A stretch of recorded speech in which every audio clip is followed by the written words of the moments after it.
Nous nous approchons de l'André Malraux, un navire de 36 mètres, véritable concentré de technologie, totalement dédié aux fouilles archéologiques sous-marines.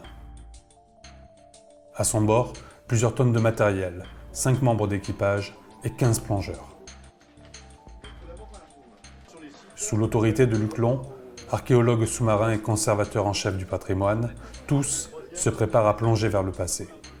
Le patrimoine sous-marin français, c'est des structures portuaires, comme ici nous en trouvons beaucoup sur Fos, qui rappellent donc ce fameux canal Marius et tout un passé lié à cette région, au point que cette ville a gardé cette trace romaine dans son nom, dans sa toponymie, c'est les fosses de Marius.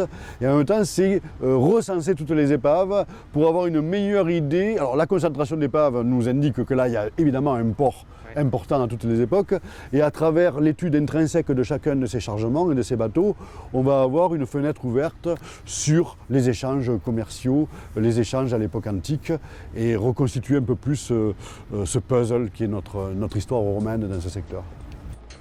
Et pour redonner vie à cette histoire, les plongeurs du Drasme, le département de recherche archéologique, subaquatique et sous-marine, s'affairent sur 2 sites en même temps.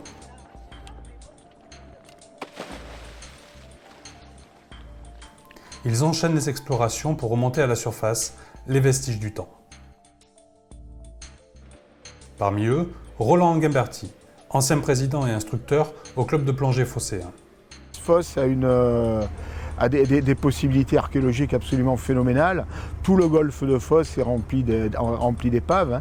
Là, actuellement, on travaille aujourd'hui sur les épaves Saint-Gervais 4 et Saint-Gervais 7. Donc ça vous dit le nombre d'épaves qu'il peut y avoir ici.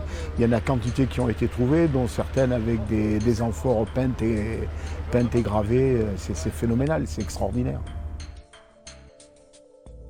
Nous avons déjà trouvé une partie du bois, peut-être l'avant du navire, et sur laquelle nous allons prélever à nouveau des fragments de bois pour procéder à des analyses dendrochronologie, c'est-à-dire on va dater l'épave par rapport au nombre de cernes conservées dans les membrures de ce bateau, et si possible trouver la suite.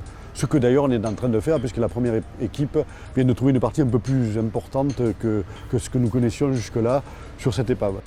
Un travail de longue haleine pour les équipes du Drasme, car les fonds du golfe de Fos regorgent d'épaves.